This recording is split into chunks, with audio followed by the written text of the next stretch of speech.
Welcome to the final video of the trauma series that I have been doing the last couple weeks. If you are new and you want to see the first, second, and third video to find out what is trauma, where it's stored in the body, how to process it, how to start your own self-healing journey, please check out those other videos first before doing this one. Thanks so much for joining me on this journey. I hope that people have found value in it. I'm hoping to find just one person out there that was struggling like me, that just needed some sort of help, and now that you've got that, then you can start your own self-healing journey. Remember to have your journal and your favorite writing utensil, favorite color, whatever, handy as we go through these final slides together. And thanks so much for being here. I greatly appreciate it.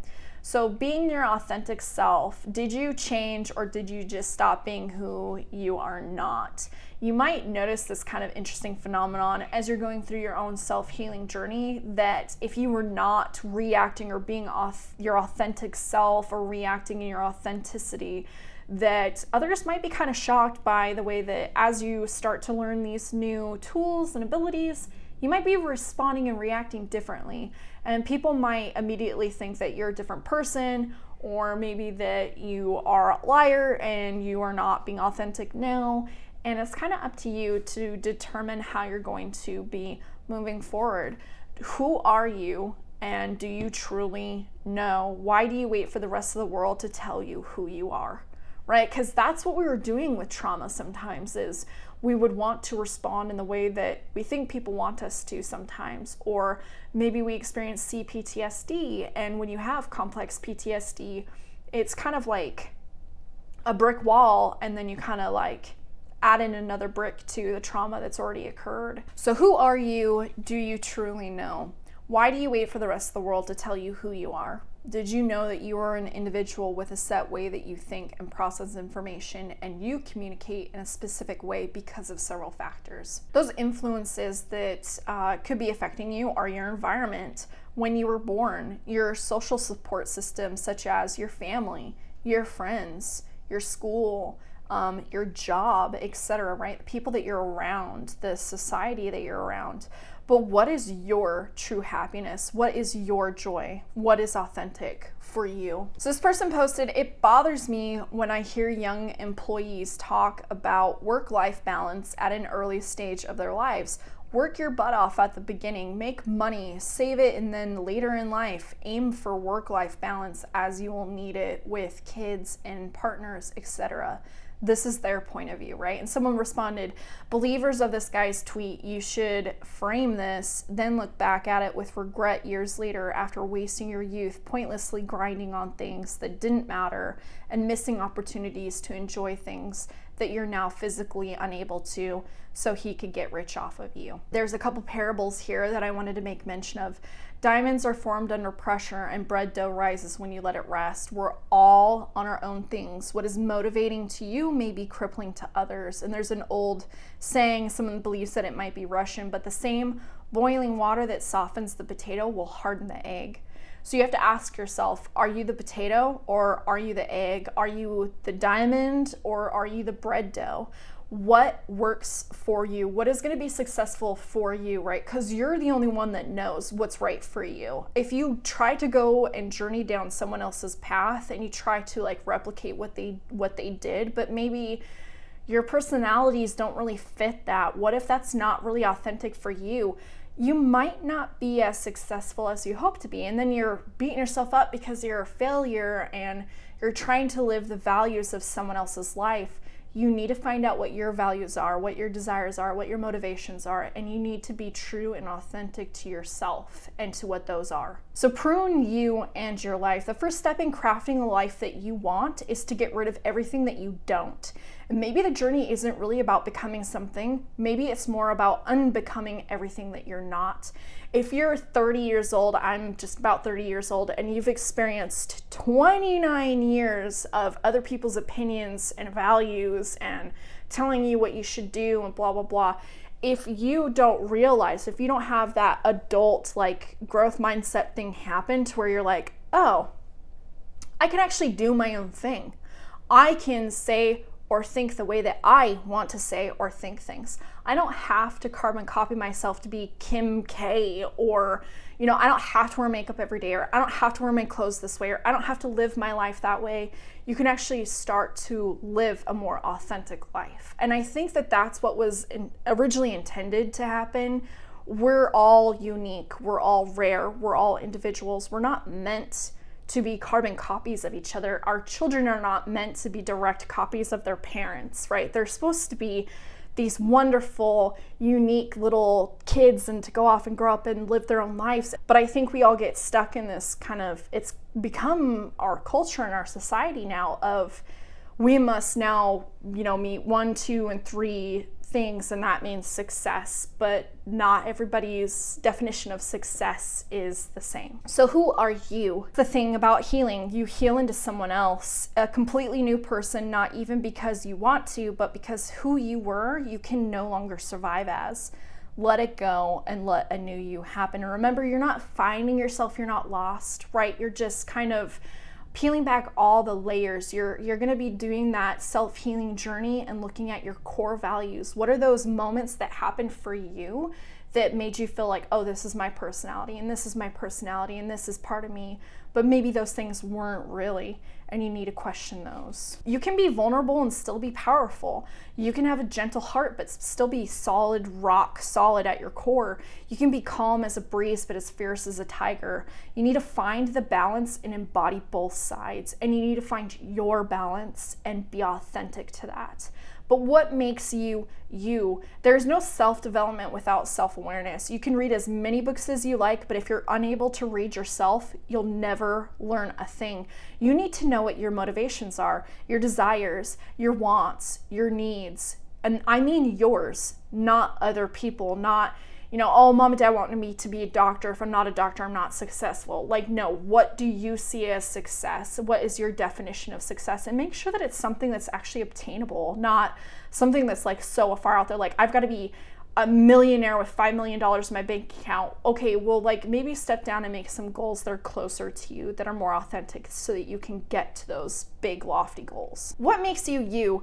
Probably the easiest thing to do is actually take some personality tests. Maybe you don't know how you communicate. Do you even know the way that you think about things? Do you know about your own personal perceptions and thoughts and feelings? And did you know that yours are different than everybody else's? Maybe the reason why you're kind of butting heads with other people is because you don't know how you communicate, and so you don't know how to communicate with other people. So one of the easiest ways is the Mbti Test. It's a 4-letter personality test by Carl Jung and Isabel Briggs Myers. It was made back in the early 1900s.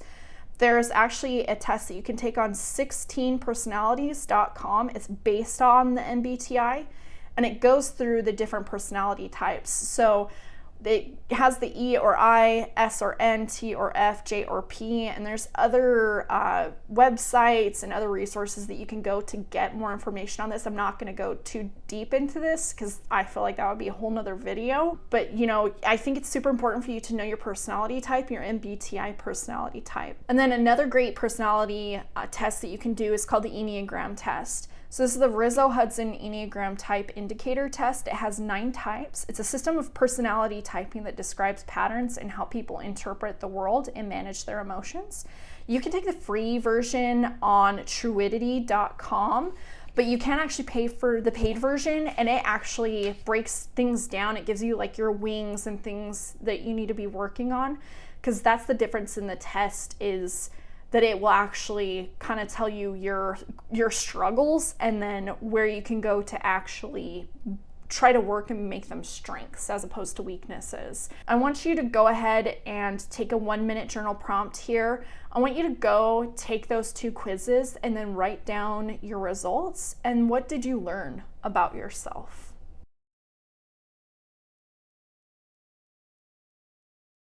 Thank you so much for doing that journal prompt. I hope that you learned a little bit about yourself, because I want you to understand the why of knowing yourself. Why is this so important? Why should I get to know me? What's the point of this? Like, this is stupid, right?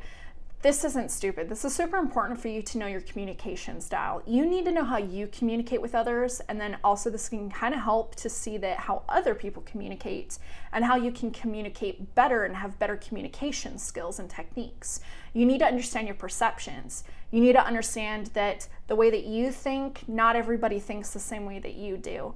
It's very important to like kind of check yourself and check your perceptions. And then you need to know your love language too. You need to know how to like be vulnerable and to be open to other people, right? To overcome that trauma, that hurt, that grief that you experienced. You need to know your love language, and you need to grow on your self-awareness, and that gives you other growth opportunities to have better relationships with yourself and with others. So perceptions. Yours and others are different. Personal biases, yours and others are different. And don't assume, start asking, start having conversations with people, start, questioning why, right? Because we're questioning us with our self-healing journey. We need to start questioning others too. Like, why are we just assuming that people know what they're doing and why they're doing it? Maybe it's because they learned it from their great-great-great-grandma, right? This is how we do things, but times change, things need to update. Those tools aren't working anymore, especially if you're kind of coming into conflict with others. You need to ask why. You need to find the reason why, maybe find their core value. And, them just getting asked, maybe they've never thought to even question those things. But that might help them start their own self-healing journey as well. And then see this tweet from Kiki Palmer. She talks about her little sister just turned 21. We were having a convo and I said something along the lines of, they're better than that. And she said, no, people are what they show you. That's your optimism. I'm stunned because my optimism is a positive quality, but maybe it creates delusions too. And then she says, it's not that people can't change, it's that you can't treat them based off of what you think they can be, but what they show you they choose to be. She's younger than me, but quite wise in my opinion. And that is true. That is very wise advice. You can't just assume what other people are going to do, right? You can be optimistic, right? But you're setting yourself up for failure and also setting that other person up for failure because you're doing an inaccurate perception. And if you don't communicate that like assumption or expectation to the other person, they're going to fail. They're not going to meet that high expectation because maybe they're not perceiving things the same way as you. And then beware false empathy. Empathy has no script. There is no right or wrong way to do it. It's simply listening, holding space, withholding judgment, emotionally connecting, and communicating that incredibly healing message of you're not alone. That literally is all that anybody wants. People just want to feel like they're not alone. They want to be validated. They want someone to hear them and just to tell them that it's okay. You're doing the best that you can with what you've got, and that is good enough. You are good enough. Remember, hold space for you, do things for you, right? And the way that you need. This person said this amazing thing. I don't know who needs to hear this, but I sure did. You can and absolutely should modify the chore/self-care task if it makes life easier. So sit on the floor while doing laundry, clean dishes while in a chair, sit in the shower, save your spoons, accommodate your fatigue rather than fighting it. Do the things the way that you need them done, right? That means your self-care, your self-love, your self-empathy, and your self-acceptance in the way that you need for you, right? Because it's going to be different for every person. I can't even tell you what you need. You've got to find that out for you. And then hold space for others. You're holding space for you. You also need to hold space for others. Your life is your life. Their life is their life. Don't assume, ask, make sure to give validation, but also, most importantly, remember to protect your own peace. Because remember, despite how open, peaceful, and loving you attempt to be, people can only meet you as deeply as they've met themselves. And that's by a wonderful author, Matt Kahn. And then say hello to you, right? My 2020 energy is like peace to all the people that I used to be. I am not the same person that I was. When I started this self-healing journey a year ago, I was not expecting to completely change as a person. I went into this looking on YouTube and Pinterest and other places, books and resources of, I'm going to prove this person wrong, that what they're saying, the way that I'm reacting is false. And I was very surprised to find out that the way that I had learned things or that I had been doing for all these years was actually kind of self-defeating and had created a lot of problems. And so if you as a person, you've been struggling, I hope that this helps you. I hope that you can start your own self-healing journey. Please drop your comments or questions down below. I love connecting with people and helping them and just talking about things. I'm curious if you guys knew about any of this information. Maybe it's just me. I feel like there's a lot of stuff out there right now on social media of going through this and becoming woke and the mental health and the emotional healing and the self-awareness, and I'm super here for it. I think it's very important work that we should all be doing.